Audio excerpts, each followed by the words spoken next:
Welcome back to another segment of Behind the Scenes of the Waltons. Today I'm being joined by actor Peter Hooten, who played Jamie in the episode The Minstrel. And of course, he went on to do various other shows before and after, including he was the original Doctor Strange in the movie, and he also did the original movie version of Inglorious Bastards. He went on to do a lot of live performance work and spent time working with Will Geer and touring with him. So he's going to share stories about that as well. So please welcome Peter Hooten.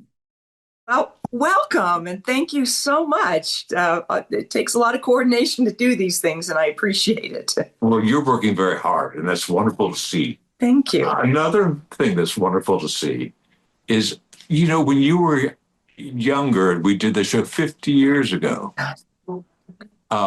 You were an absolute dear heart. You were so sweet. Besides being pretty, you were so sweet. You were such sweetness just emanated from you, and it still does, Judy. You got going.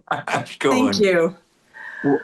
I just rewatched it the other night. I went because I've seen it in the last few years, but I thought, well, let me just take a quick look again, and it was so fun to look back. It's the best home movies. That's dear of you. The Waltons back in 70s television was like going to the governor's ball. That was what they termed getting a guest starring part in the Gunsmoke or Bod Squad or something like that. But the Waltons was really the governor's ball. The production values were such, and the cast was such. It was really brilliant. And I had been prepped in this by seeing Schuyler's Mountain, Schuyler's Mountain. Spencer's Mountain. Yes, indeed. And in high school, so Earl Hamner Jr.'s name was, I was aware of who he was, and it was going to the governor's ball to audition. And the Minstrel, when I walked into the office, I heard Broadway voices, and I said, oh, hell. And I had two songs I possibly could sing, In the Pines and I've Been Working on the Railroad. And I sang, I've been working on the railroad. And they sort of gave me the part. And because it was a true minstrel singing that. And what a marvelous day it was, those generous days, was I got another part, a lead in a movie on the same day. Wow. A movie called The Prisoners, which was, so it was, that doesn't happen very often. And it was very memorable. Did you get to do that one as well? They didn't conflict? No, I got to do it. And it was, yes, it was opposite Mako. Mako was a Japanese actor, and he had been nominated for the Academy Award with Steve McQueen in Sand Pebbles. So it was I was working with some really good people, so I was thrilled.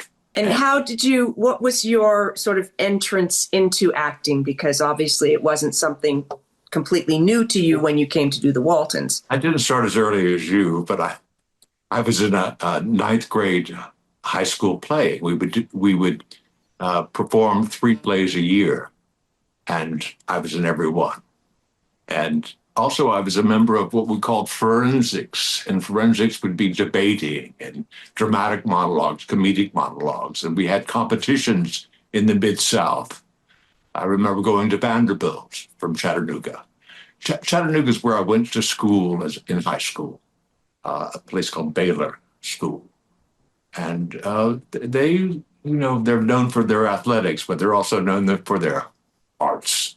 So that is a nice high school. I went to pick a college, and then an agent from the Kurt Frings agent, a playwright had come up from New York to see a play that I was in, that he had written, he translated. And Howard Richardson, who wrote Dark of the Moon. And he said, I have an agent in Los Angeles. You should get some pictures taken and send them. And so he sent them out to his agent, and the agent contacted me. He said, come out for the summer. If you work, great. Well, I worked. I worked on Marcus Welby. That was my first job. Another governor's ball, but a good guest starring role. And the agents were excellent. I must say, Kevin Castleman and the Kurt Frings agency, and I was with them always, as long as I acted. And very grateful to them because you know what agentry means. Then I did a couple things in Los Angeles, and I longed to sort of for a more technical prowess. And I went to England for a year, went to Mount View Theater School, and then returned to Los Angeles and got a role in the Mod Squad. And our competition role. There you go. That was right. And then the Waltons and other things, and it just kept on going. And once again, I thank my agents. They got me over to Italy. I did a film called The Inglorious Bastards, the first one.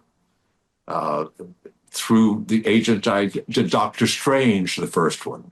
All these things have come back, and I've been interviewed about them. I retired when I was about 45. And the last thing I did of merit was my childhood sweetheart, Diana Hayes Brown, became a very famous teacher in Florida. And she approached me to do a CD-ROM. Remember CD-ROMs?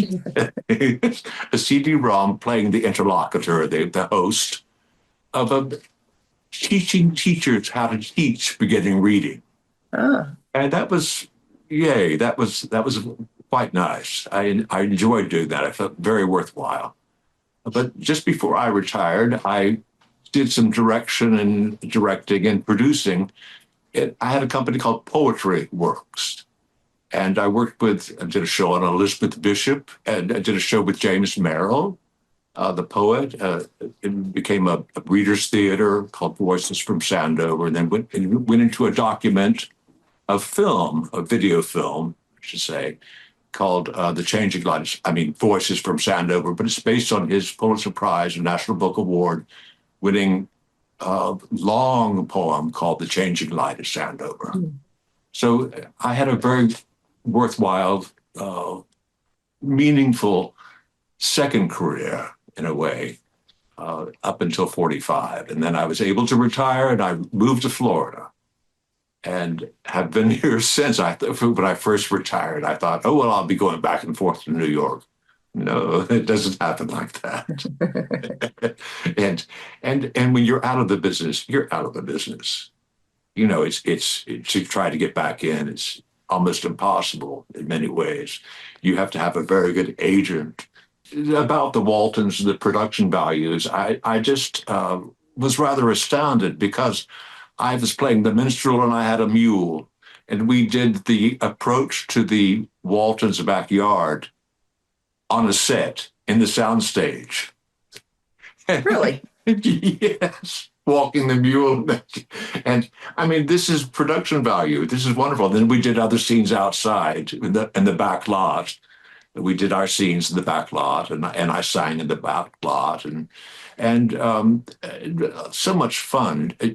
I was thinking about, I was with Evan working out the other day, and this song came to mind. Johnson boys, born in Texas, didn't know how to court a maid. Turn their backs and hide their faces. Sight of a pretty maid made them afraid. Johnson boys eat peas and honey. They've been eating them all their life. Makes the peas taste mighty funny. But it keeps them on their knife. That was one of the songs I sang to you. Wow. And 50 years, it came right back up, sprang right up. Wow. Almost. So had you done musical stuff, or was it just you could naturally sing? Just naturally carry a tune. I'm not a singer at all. I can talk a song, perhaps, or say a song.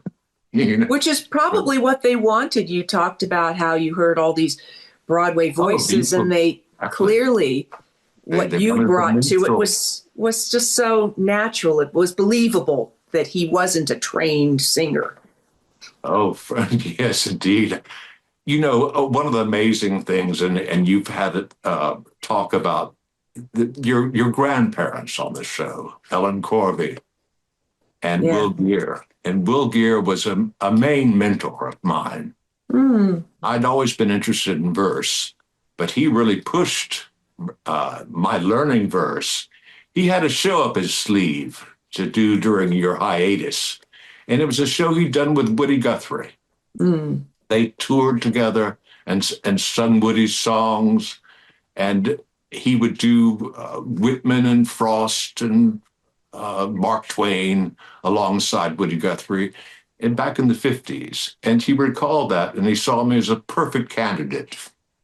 He Wow. came off the set saying, "Oh, forgive, oh Lord, my little jokes on thee, and I forgive thy great big one on me."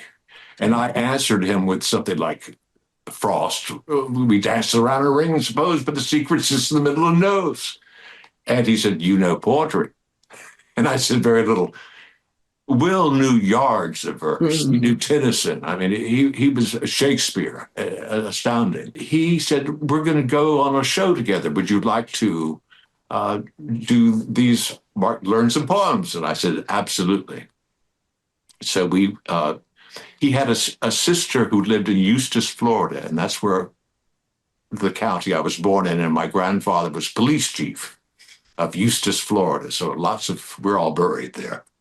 And so his sister, we toured Eustis, Florida, but on our way, we stopped at, I think it was, oh, God, Woody Guthrie's hometown, Mm. Okemo, Oklahoma, something like that. Then we went to a place called outside of Arkansas, near Memphis.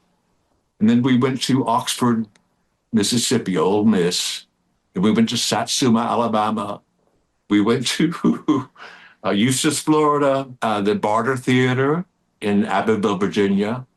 And then we went to Schuyler, Virginia to celebrate Earl Hamner Day. And the Wow. governor was there with the governor's ball.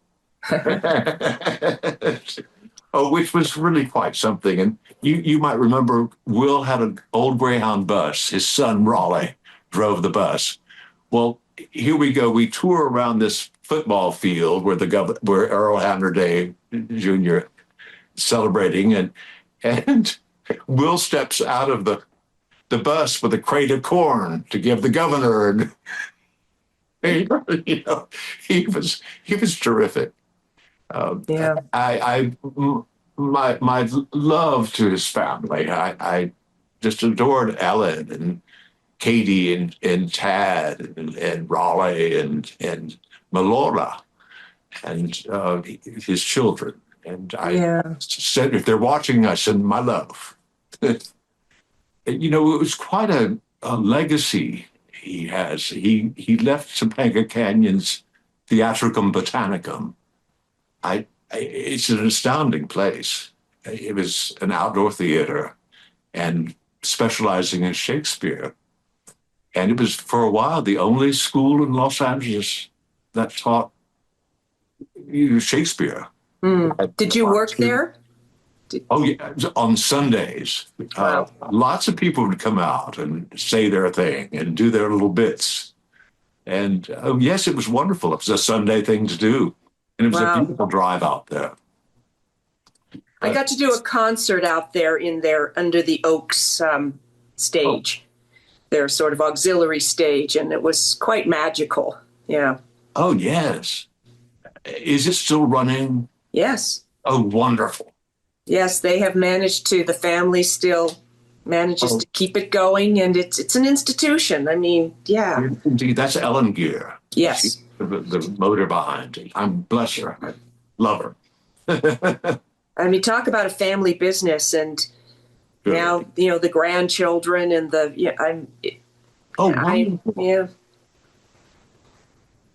It hopefully will be around forever, and they were saved from the horrible fires that. Oh, thank goodness.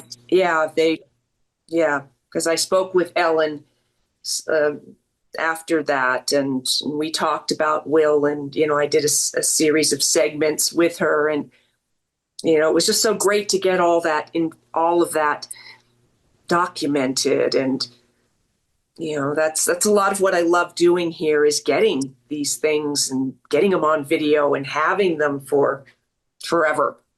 Well, God love you. Goodness gracious, I still get a royalty from our show. It's now $7.50, but twice a year, and you're maintaining it. You're pushing it along. So it's just wonderful. Thank you for joining me for this segment of Behind the Scenes of the Waltons. It has been such fun to reconnect with Peter and to learn more about his life before the Waltons, after the Waltons, and all things in between. So thank you for joining me. I will be back with more Behind the Scenes of the Waltons, more Ask Judy, and who knows, maybe I'll even have some more special guests. Thanks for watching.